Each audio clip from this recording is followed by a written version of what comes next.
Buenas noches, Lilita Carrió, elegantemente vestida, supongo que es... Baililita, todo baililita, miren, compren porque además estamos todos en quiebra. ¿Eh? Sí. ¿El vestido también? Sí, todo. Ah, todo, muy bien, elegantísima.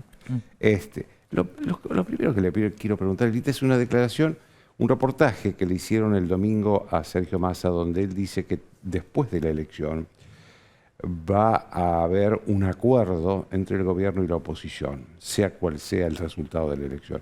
¿Usted está de acuerdo con eso? Porque obviamente cuando habla de la oposición hablan de ustedes, Juntos por el Cambio. Sí, depende de dónde se haga y con quién se haga. Es decir, Bueno, él se ofrece como garante. ¿cómo va a ser garante alguien que sus íntimos amigos están procesados por narcotráfico en este momento? Como el caso de Escapolán. Digo, obviamente que los acuerdos son necesarios, tienen que hacerse solamente en el Parlamento. Se comprometió todos Juntos por el Cambio a eso y que lo cumplan, porque si no, volvemos al 2009, que me entregaron la victoria, que nos había costado tanto. Lo segundo, tiene que haber autoridad. ¿Qué quiero decir? Tiene que haber confianza. En consecuencia, entre todos los bloques van a tener que tener la generación de una confianza e ir medida por medida. La situación del país va a ser muy difícil y le temo a los pactos por debajo de la mesa. Consecuencia de esto tiene que quedar muy claro y si no, lo vamos a exigir desde todos los lugares. Esto la coalición cívica lo tiene clarísimo. El caso recién estuvo Fernando Sánchez, que les aviso, puede o no entrar de diputado en este contexto. Y la verdad es que, si ustedes me preguntan a mí, yo lo necesito siendo diputado nacional. Porque es que está en el número 8 por la capital. Claro, miren, se necesita personas que tengan experiencia, no que vayan recién a aprender a la Cámara de Diputados. Este chico tiene 26 años de formación en la Cámara de Diputados, hasta incluso la caída del 2001, la comisión de lavado, la lucha contra la corrupción. Está muy formado. Y le pido a la sociedad y a los padres que por favor voten a Juntos por el Cambio, porque en más del 50%, para mí es un líder parlamentario... Estamos hablando de la capital, es candidato por la capital. Indispensable, y no es una cuestión de número, es una cuestión de solvencia y de solidez en el Parlamento. Manejar ese Parlamento y establecer los límites y evitar los pactos espurios, que yo los evité 1000 veces. ¿Usted cree que puede haber pactos espurios? Sí, todo es posible. Dígame, Lilita, usted no es candidato. Tengo casi la certeza de que va a haber y que los vamos a frenar. ¿Puede dar nombre de quién está dispuesto Juntos por el Cambio a hacer eso? No, pero puede pasar, ¿eh?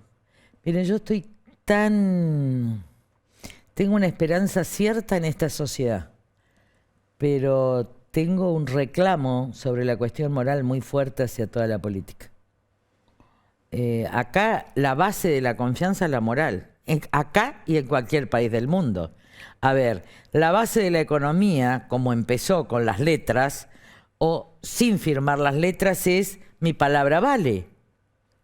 Esto todavía sucede. Yo voy a un lugar y me dicen, Lilita, tomá, no solo confiamos en tu palabra. Ahora, si la palabra no vale, ¿cómo vas a ir a hacer acuerdos con mentirosos? Esta es la pregunta. Es decir, el caso de Massa se va a tener que discutir porque, primero, que el presidente de la Cámara no tiene por qué lograr los acuerdos. Los acuerdos se logran entre los presidentes de los bloques. Y en segundo lugar, esto de blanquearlo a Massa me parece atroz. Y si algunos son muy amigos de Massa, yo les pregunto, ¿qué moralidad tienen? ¿O tienen moral o no la tienen? Porque, a ver, usted había planteado, y en este programa lo planteó... Pero si no, le invito al Gordo Valor en mi casa y digo, yo soy amiga del Gordo Valor de toda la vida. Se lo estoy diciendo a todos.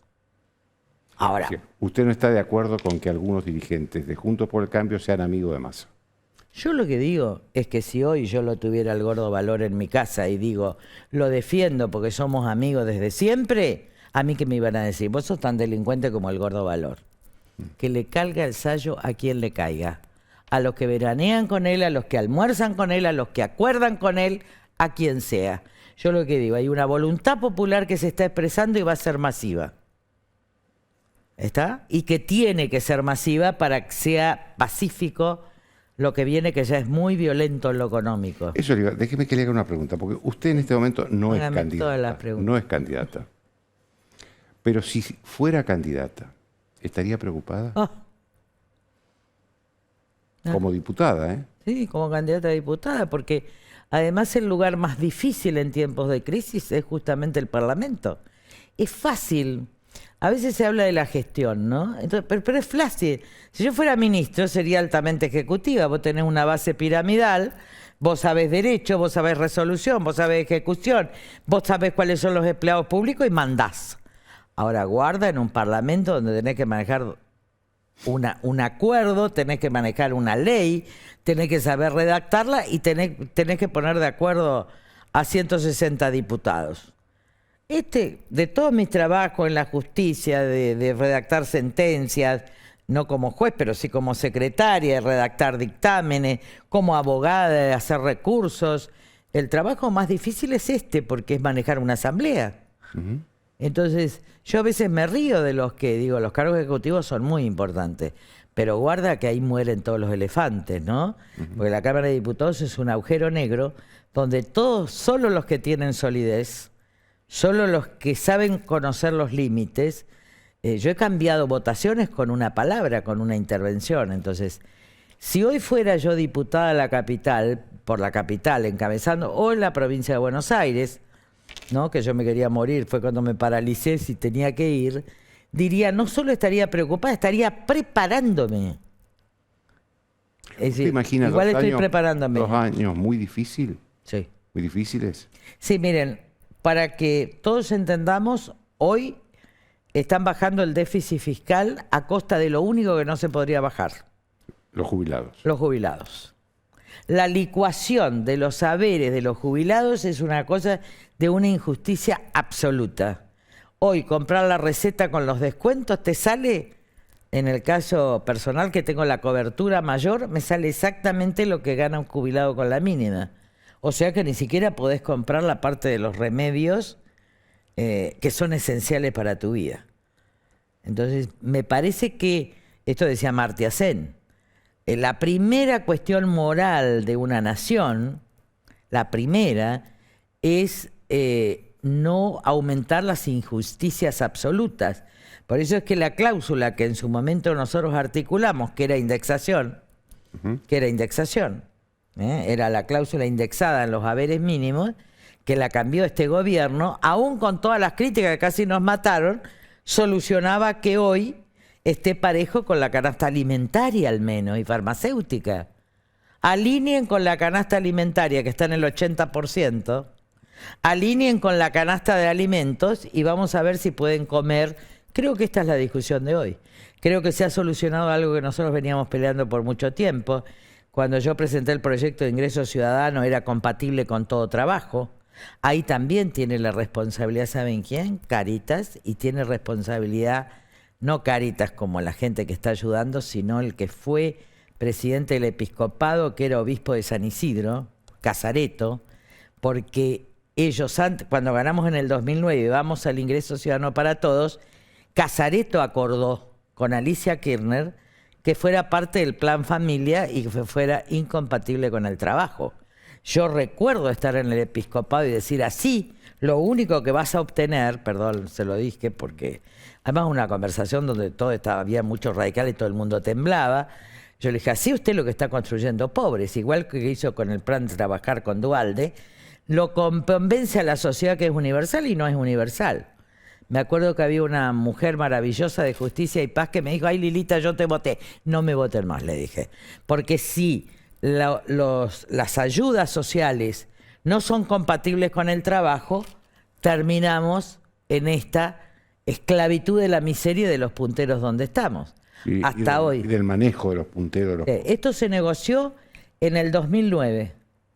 Justo, ¿se acuerdan que el primer proyecto el acuerdo cívico, que lo acordamos Morales y nosotros, pero que el acuerdo cívico ganó con el 32% del país, con un punto más que el Frente para la Victoria, aparte de Narváez en la provincia de Buenos Aires, era el primer proyecto que se iba a tratar en el Parlamento a título de ley, un proyecto nuestro del año 96 con Elisa Carca. Y que estaba tomado de Gors, de lo que estaban planteando en Brasil, de lo que hoy están planteando en Europa. Y la verdad es que ahí, en noviembre, antes de diciembre, se lo acuerda para incorporar al plan familia y ser incompatible con el trabajo. Estas traiciones que se producen no se pueden repetir. Hoy por primera vez el Papa dice, los subsidios no sustituyen al trabajo. Pero qué noticia. ¿Por qué no me apoyaron en su momento cuando dije universal? ¿Sabes lo que me decía Casareto? ¿Es un problema de protagonismo personal? No. Le digo, hay la diferencia entre que un pobre llegue a la clase media y sea libre o que un pobre sea esclavo del gobierno de turno. Y la verdad es que el cristianismo quiere que los pobres tengan prosperidad y no sean esclavos de nadie. No sé si estoy un poco...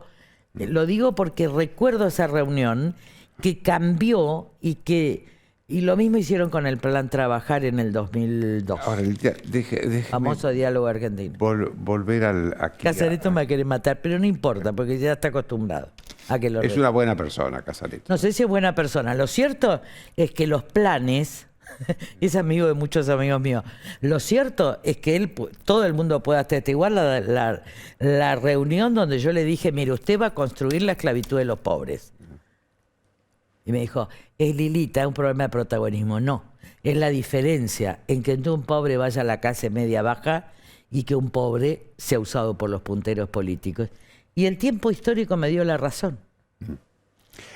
Dígame, usted propuso en este programa, o dijo, anunció en este programa, que si Juntos por el Cambio ganaba la elección, iba a promover que el presidente de la Cámara o presidenta de la Cámara de Diputados fuera de Juntos por el Cambio y no del peronismo. Mire, la regla que yo aplico, ¿se acuerdan que yo era presidente hace muchos años? Claro, que 20 años. Cuando gana la Alianza, yo soy presidente de la Comisión de Asuntos Constitucionales. En consecuencia, a fines del 2001, gana, era el gobierno de la Alianza, era el gobierno de la Rúa, la elección era en octubre, gana el PJ. Entonces yo digo, la primera minoría es a la que le corresponde la presidencia. No al gobierno, a la primera minoría. Es decir, que Eduardo Camaño asume siendo de la Rúa presidente porque esta es la correcta interpretación constitucional. Esto sigue. El grupo A gana, pero el grupo A no era un interbloque, sino que estaba el interbloque nuestro, digamos, el que había ganado acuerdo cívico, pero además estaba de Narváez, que era otro bloque, aparte, no era un interbloque. Entonces, ahí Solá, me acuerdo, muchísimos, querían que el presidente fuera de juntar todos los votos de la Cámara, lo que dice más ahora, y arruinar, y despojar de todo al PJ. Yo dije, no, esto no es institucionalmente correcto. Lo institucionalmente correcto es lo que dije en el 2001. Por eso es Fellner presidente de la Cámara, porque seguían siendo primera minoría. Y yo defendí porque eran primera minoría. Ahora, si después de la elección la primera minoría es el interbloque de Cambiemos, con el precedente que cuando yo dije es el partido, me contestaron es el interbloque, cuando nos sacaron la vicepresidencia y se lo dieron al interbloque federal, Natale, porque el segundo partido era el mío, obviamente siempre era para sacarnos a nosotros, o sea que el interbloque, que está conformado, que tiene sus autoridades y tiene minoría, le corresponde. Y no pasa nada. En Estados Unidos hay presidencias en el Senado que son republicanas, presidencias en diputados que son demócratas, presidentes que son republicanos o demócratas. Esto forma parte de la democracia. Lo que dice Massa es guarda que no junte todos los otros votos de la izquierda, de esto, etcétera, y reparta las comisiones. Esto ni es políticamente correcto, ni es constitucionalmente correcto, ni es reglamentariamente correcto, y es una trampa a la que nos tiene acostumbrado un mentiroso consecuente, como es Massa, que hay que decirlo, lo avala el establishment. Ahora, la pregunta que yo hago a la Argentina se lo hago al establishment. ¿Cómo pueden avalar a un mitómano? Pero esta es una pregunta que yo lo hago en nombre como ciudadana. ¿Cómo se pueden sentar con alguien donde todos sus íntimos amigos están en bandas de narcotráfico o escribiendo el crimen, por ejemplo, del Unicenter? ¿Está procesado, Novo? Ellos participaban en toda la elección. ¿Por qué nunca le pidieron? Yo le pedí el juicio político a este Escapolán procesado, y donde la jueza Arroyo Salgado, el que actuó perfectamente siempre es el fiscal Domínguez, le pide el enjuiciamiento. ¿Saben por qué? En la Cámara de Senadores se cayó la bicameral para ver si lo acusaban a Escapolán de esto hace un año. Y ahora todavía Echecoy Moro y una chica de una radical del interior piden la reunión, pero yo estoy por denunciar el encubrimiento, porque es un delito federal. ¿Saben qué? La bicameral los ha cubierto en la provincia de Buenos Aires por un pacto entre Massa y no sé quién, pero alguien de Juntos por el Cambio tuvo que ser, porque nos votaban. Miren, a mí me rechazaron in limine el juicio político a Novo, que es un fiscal. Bueno, pero era el fiscal que tenía relación con todos los intendentes de San Isidro. Que por el encubrimiento del triple crimen, no, el triple no, el doble crimen, ¿no? El del Unicenter. Muy bien, lo rechazaron. Lo rechazó el jury de enjuiciamiento. La presidenta fue una persona que yo respeto y quiero mucho, que era Hilda Kogan. Pero acá, en la provincia de Buenos Aires, hay acuerdos. Por eso yo no creo más en nadie. Estos acuerdos deben romperse, porque si no, tenemos a bandas de narcotraficantes que, porque son amigos de un determinado intendente o de un presidente de la Cámara, todavía hoy no trata el Senado de la provincia de Buenos Aires si pide el enjuiciamiento o no de alguien que está con orden de detención por ser jefe de una banda de narcotráfico que descargaba narcotráfico y lo vendía. Y nadie lo toma como un tema político, porque siempre va a la página policial. Entonces, yo no sé por qué esto no es un escándalo político. La verdad, también sospecho. Dígame, Lilita, Estoy medio desconfiada, ¿viste? sí, está desconfiada hoy. Porque no quiero que se traicione al pueblo. Pero déjeme que le haga una pregunta.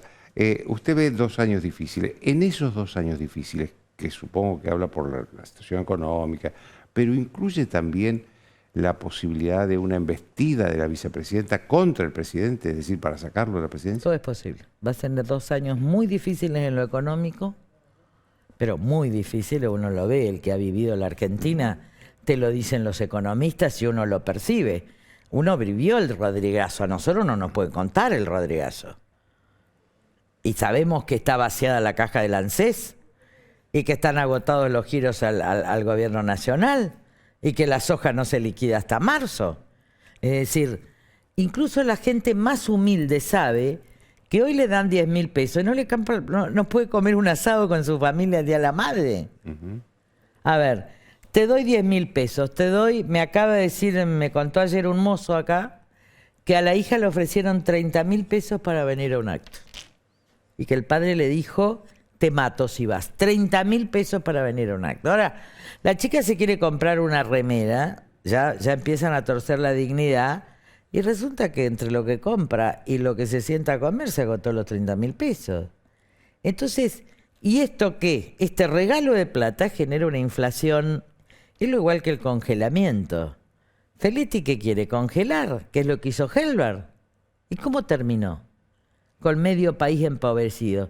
Porque la verdad es que nosotros, la mayoría de los argentinos, no estoy hablando de los que tienen reservas, etcétera, estamos endeudados porque tenemos que trabajar, no tenemos reserva en dólares, no tenemos ni yo por lo menos no creo que tengo 400, me tengo que ir a ver a mi nieta, porque si no, a ver qué quiero decir. No hay, la mayoría. ¿Y qué va a pasar después cuando venga la devaluación? Cuando venga la devaluación, los sueldos de todos nosotros que están en pesos van a valer 2 pesos. Esa es la verdad. Remes-Lenikov, al que vos hiciste alusión, tuvo que romper, vino la devaluación. Pero guarda que hay una diferencia entre Remes y el que era ministro de la producción. ¿Cómo se llama? De Mendiguren. De Mendiguren. Cuando, hay un libro que se llama Los siete ministros. Está por Massa como diputado. Que está por Massa como diputado. A él le tocó la peor, que es cuando Duhalde asume, hay que producir el cambio, el tipo de cambios, pero hay un problema, que yo quiero revelarlo ahora. Las empresas con Cavallo ya habían retirado todos los dólares afuera. Todas las grandes empresas, toda la gente que sabía de bolsa, había retiro total hasta la ¿cómo se llamaba eso? Hasta la hasta que la bancarización. ¿Está? Cavallo había cubierto esto para que salgan todos los capitales. Lo que se discutió en ese momento era ¿qué pasaba con las deudas de los que tenían dólares afuera? Porque si yo tengo en espejo en Uruguay los mismos dólares que debo en la Argentina, y ahí fue el acuerdo de Mendiguren para la especificación asimétrica. ¿Qué quiero decir? Que la gente convirtió en pesos las deudas, porque el 70% de los grandes bancos tenían el crédito dado de los ahorros de los argentinos a las grandes empresas. Las grandes empresas volvieron con dólares y se volvieron mucho más ricas y compraron un pedazo de la Argentina. El único que no estuvo de acuerdo en este acuerdo fue Pérez Compán. Y esto cuesta mucho dinero para una política corrupta. Claro. Y yo sé el monto, pero no lo puedo probar. Así que usted no descarta una embestida de la vicepresidenta contra el presidente. No, yo creo que vienen momentos muy difíciles en una sociedad donde ya no hay que sacarle más. El otro día estuve en Mar del Plata hablando y nosotros tenemos gente que está muy vinculada a la producción y a la industria en Mar del Plata y me decían, están fundidos. Porque van a venir los reclamos laborales de cuando redujeron las horas. Porque van a venir los reclamos laborales. Es decir, la pyme no se va a poder recuperar por las deudas que viene desde la pandemia. Entonces también los sindicatos tienen que ser responsables porque si se pierde, si van a la quiebra y se pierde la fuente de trabajo, que ya se fundieron muchos, lo único que vamos a crear con leyes laborales más estrictas es que no haya empleo. Lilita, déjeme preguntarle sobre cosas que han sido importantes en los últimos días y quiero conocer su opinión. Una es la resolución del Tribunal Oral que sobreseyó a Cristina Kirchner por el memorándum con Irán sin juzgarla. Eso viola el debido proceso. Yo le pido a los familiares, yo sé que la DAIA, voy a decir la verdad sobre el pacto con Irán. Yo estuve en el pacto con Irán en el Parlamento cuando fue Timerman, y yo lo conocía mucho a él. Por eso le dije, entregaste a la Argentina, entregaste al pueblo hebreo, me entregaste a mí. Y él no contestó. Yo ahí planteé la nulidad del pacto por violación a tratados internacionales del derecho de las víctimas y de familiares de las víctimas. En ese momento, 2 días antes, tanto la DAMIA como la DAIA estaban divididos y querían apoyar al gobierno en el pacto con Irán. Hasta que esos días de discusión, esa mañana, jóvenes de la DAIA que decían, porque cuando ven los dictámenes ustedes, la única que plantea la nulidad del pacto soy yo, el radicalismo no lo plantea, Ricardo Guilavedra no lo plantea. Esto es así, era presidente del bloque radical. Ni siquiera me acompaña Alfonso Prat-Gay. Ahí la DAIA comienza a ser querellante, primero en la inconstitucionalidad y después en esto. Y ahí familiares que incluso no estaban de acuerdo conmigo en su momento, porque apoyaban a Galeano, y yo siempre dije que Galeano estaba encubriendo, decidieron iniciar esta causa. Yo no tuve interés en esta causa. Ahora, cuando Colombo dice hay que hacer juicio, hay que hacer juicio. Claro, porque acá la anomalía es que un tribunal oral sobresella a 10 personas sin debido juicio, proceso sin legal. Juicio. Así es. Y esa causa, por eso que la sigan los familiares y que tengan valentía, el gobierno está presionando sobre la DAIA, que va a quedar como traidora a toda la Argentina, pero que sigan los familiares, porque en algún momento la Corte va a decidir la violación al debido proceso legal. No sé si van a nacer inocentes o culpables porque esto depende del juicio oral.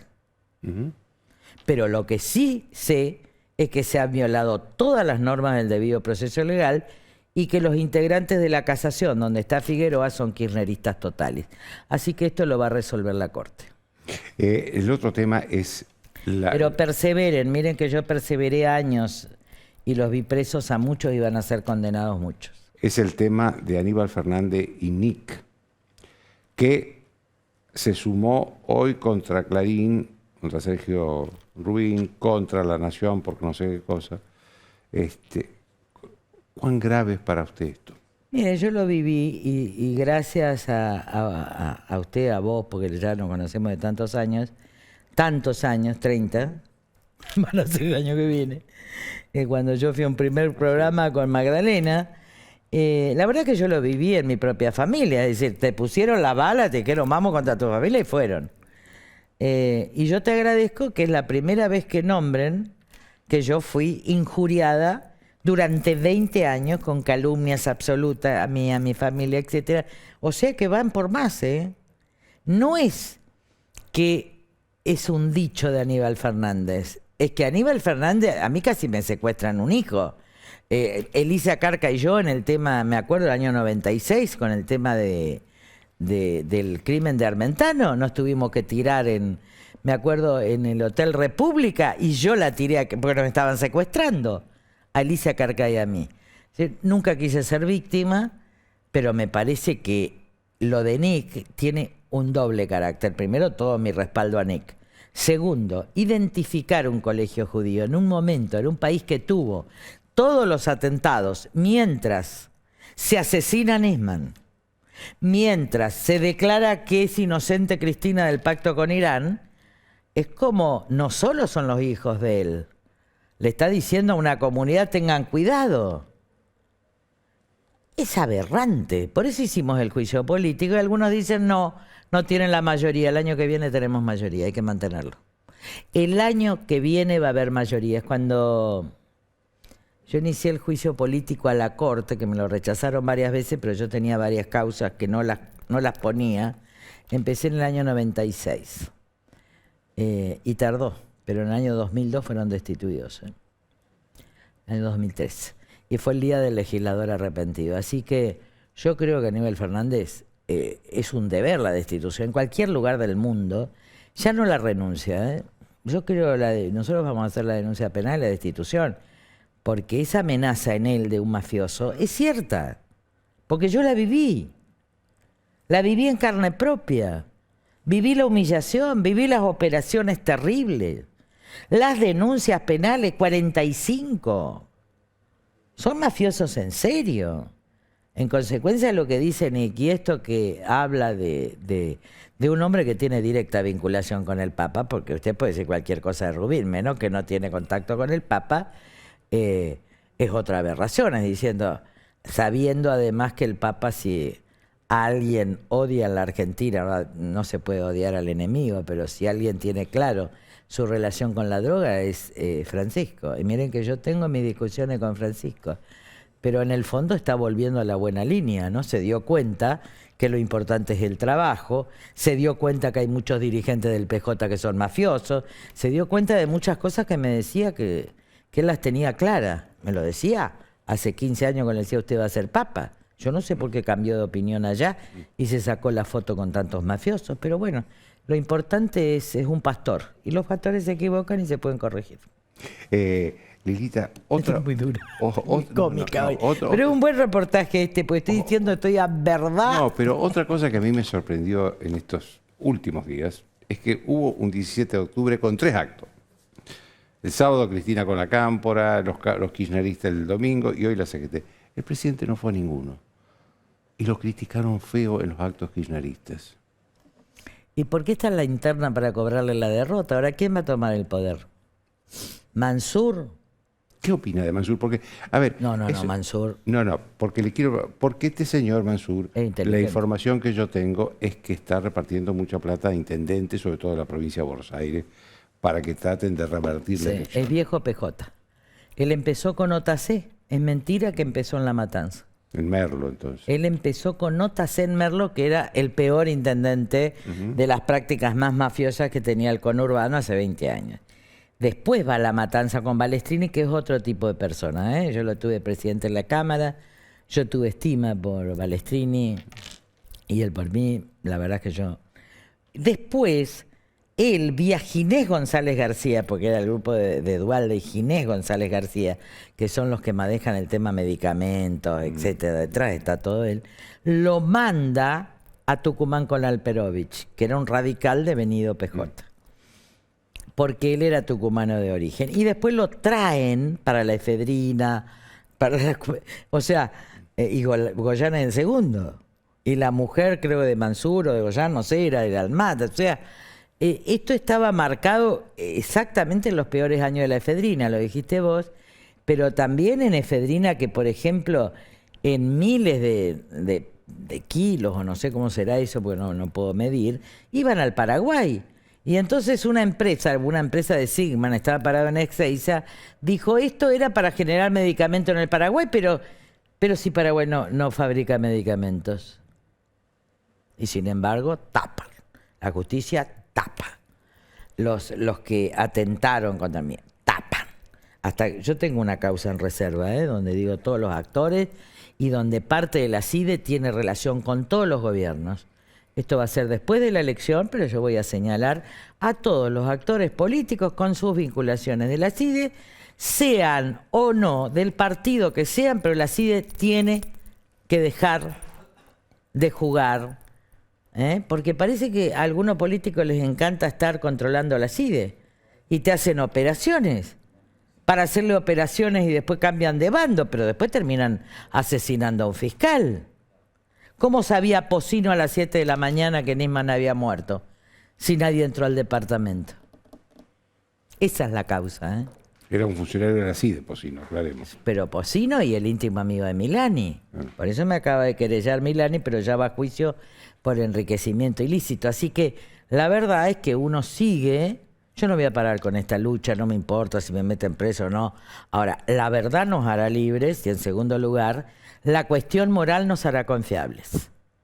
Y esto es lo que estamos predicando con Mario Quintana, que vendió todo, vendió Pharmacity, exacto. Nosotros decimos, acá tiene que haber una clase dirigencial donde la cuestión moral, que es la cuestión de la palabra, esté definida, porque si no vamos a volver a traicionar al electorado. Y ahora les pido a todos que voten a Juntos por el Cambio en todo el país, y yo me comprometo a exigir estas condiciones morales sin la cual la Argentina, que va a salir muy despacio, tenga que salir bien alguna vez y para siempre. Gracias, Edita. Y terminé. Gracias, Edita. Y un beso grande y voten a Fernando. Por eso, más de 50 en la capital. Después de la pausa voy a hablar precisamente de los actos del 17 de octubre.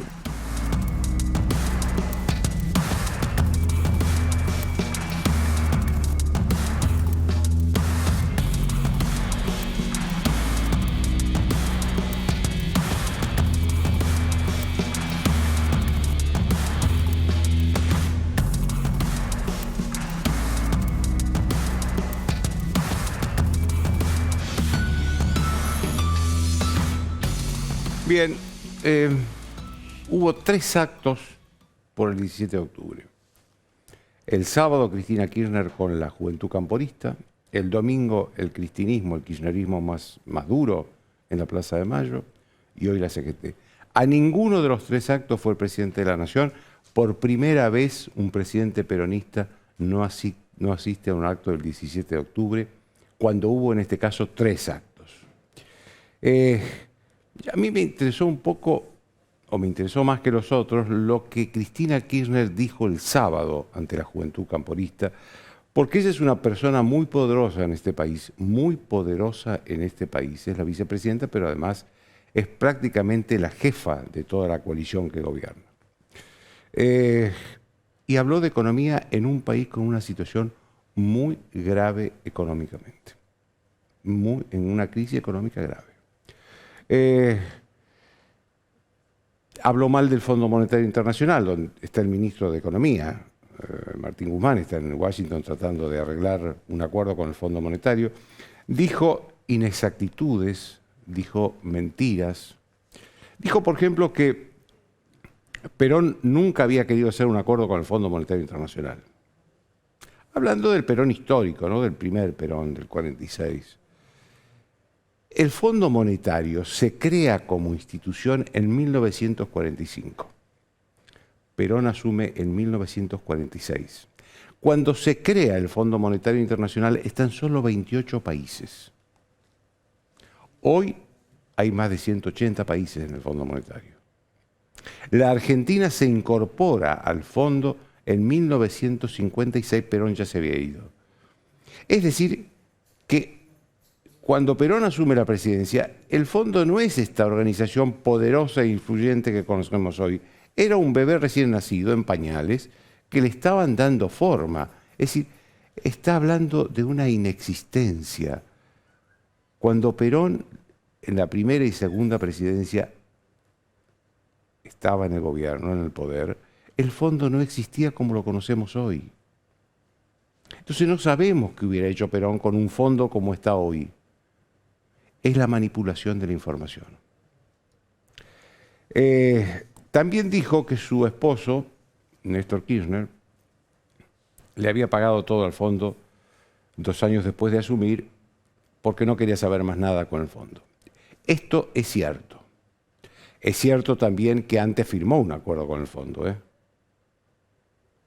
Y es cierto que en 2005, creo que se debían unos 10.000 millones de dólares, le pagó al Fondo Monetario porque no quería saber más nada. Hizo un mal negocio. En ese momento el fondo estaba cobrando tasas de interés anual del 3-4%.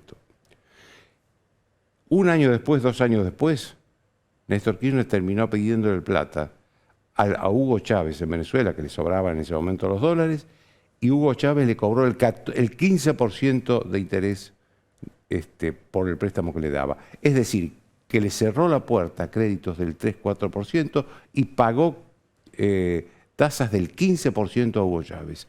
¿A dónde está el patriotismo con eso? ¿Cuál es el patriotismo de eso?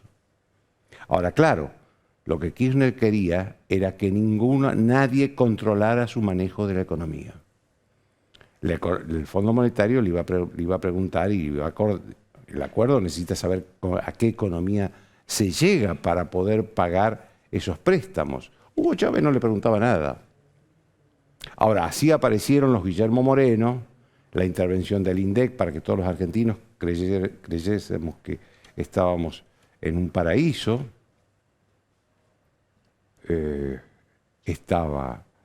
Apareció también el control de precios, el patoteo y las amenazas a los empresarios. Eso no lo hubiera permitido el Fondo Monetario Internacional. Y después apareció el cepo a la compra de dólares, que eso lo impone Cristina Kirchner ya después de ganar en 2011. Nada de esas cosas hubieran podido ser posibles con un acuerdo con el fondo mediante. Ninguna de esas. Esto es, digamos, la otra parte que Cristina no cuenta. Y ella habló hoy también de que los culpables de la situación del país y de lo que pasa a ella y al gobierno y no sé a quién más, son los medios que ponen nerviosos a los argentinos. Es ella la que está manipulando la información y además está tratando a la sociedad argentina como un bebé recién nacido que no tiene reacción cerebral, no tiene sentimientos, no percibe.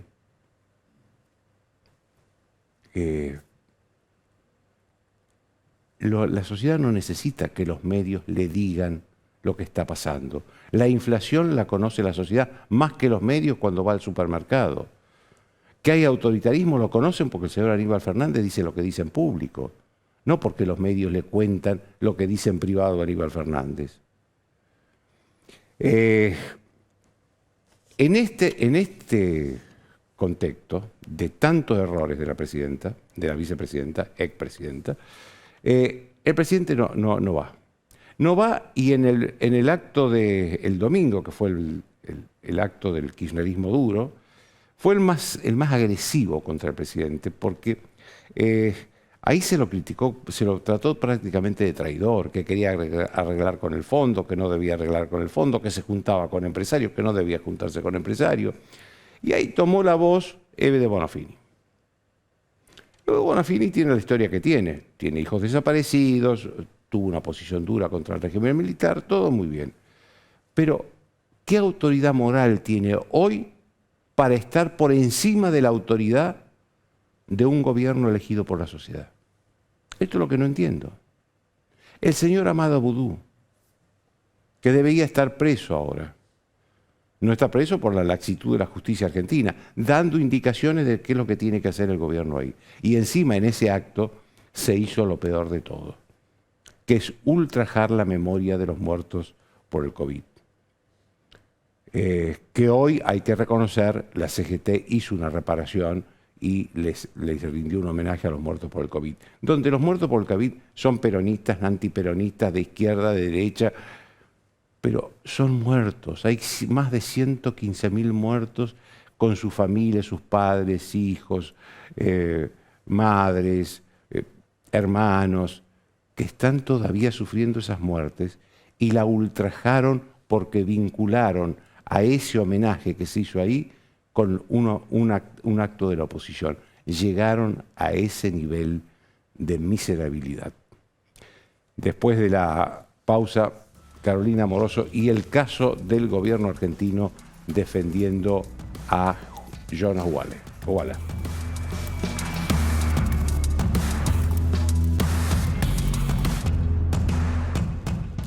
Bien, Carolina Moroso y el tema de Facundo Jonas Walla, sí, que defendido ahora por el gobierno argentino, ¿no? Exactamente, Joaquín, así fue decodificada esta noticia días atrás, que tiene que ver con la presencia nada menos que del embajador Rafael Bielsa ante la Corte de Apelaciones de Temuco. Recordemos que allí había acudido Facundo Jonas Walla en esta petición de la libertad condicional. Facundo Jonas Walla, líder de la RAM, está preso en Chile. Es un movimiento mapuche. Exactamente, Resistencia Ancestral Mapuche, está preso en Chile, una condena de 9 años, por el incendio de una propiedad. Recordemos que fue extraditado en el año 2018, no sin controversia, porque es una figura que de alguna manera planteó definiciones por parte de referentes de la política, ¿no? De hecho, por supuesto que la presencia de Rafael Bielsa aquí es profundamente política también por algunas Se lo está juzgando en Chile y está condenado por el incendio de esta actos de violencia muy fuertes. Actos de violencia muy fuertes. Recordemos también que hay sectores que denuncian y que le adjudican a la rama, a la organización de la que forma parte, hechos de vandalismo y inclusive acá en Argentina, más allá de terrorismo. Aquí en la Argentina, en territorio argentino, ¿no? Por supuesto estamos hablando de ataques incendiarios a propiedad privada y demás. Y atención con esto, porque la situación se torna más grave en la Patagonia Argentina, pero la situación en lo que se conoce como parte de la macrozona sur de Chile es gravísima, es realmente muy grave. A tal punto, Joaquín, hablaba días atrás con el gobernador de la Araucanía, Luciano Rivas. Básicamente allí el presidente de Chile, Sebastián Piñera, planteó un estado de excepción, un estado de emergencia con la militarización de la zona, con el control de la seguridad por parte de las Fuerzas Armadas frente a lo que es una situación de descontrol total. Por supuesto siempre está el reclamo latente de algunas comunidades originarias, pero lo que dicen desde el gobierno chileno y desde la gobernación de la Araucanía es: atención, diferenciemos aquí entre las organizaciones terroristas ligadas, según dicen desde el gobierno chileno, a actos no solo de terrorismo, sino de crimen organizado, vinculaciones con el narcotráfico. Diferenciemos a esas organizaciones de lo que son las representaciones genuinas de las comunidades originarias, ¿no? En todo este contexto, la presencia del embajador argentino Rafael Bielsa ante esta Corte de Apelaciones. Aclaremos que estas cosas no las decide el embajador, estas cosas son instrucciones del gobierno. Por supuesto, Argentina. claramente son instrucciones. Esto tiene que ver con la planificación de la política exterior por parte de la Cancillería argentina. Recordemos Que ahora... pidió la prisión provisional, ¿no? Bueno, él pidió digamos, la libertad condicional ante esta comisión dentro de la Corte de Apelaciones de Temuco. Le fue denegada. Recuerdo que la condena es nada menos que a 9 años de prisión allí en Chile. Pero déjame decirte, Joaquín, que esto también cae en un contexto político muy particular. No solamente por el estado de excepción, por el estado de emergencia en el que está la zona sur o parte de la zona sur de Chile, así declarado por el presidente Sebastián Piñera, sino porque hay un contexto también de mucha tensión en las calles en Chile por otro nuevo aniversario del estallido social, lo recordarás vos. Además, estamos en la antesala de la primera vuelta de las elecciones presidenciales.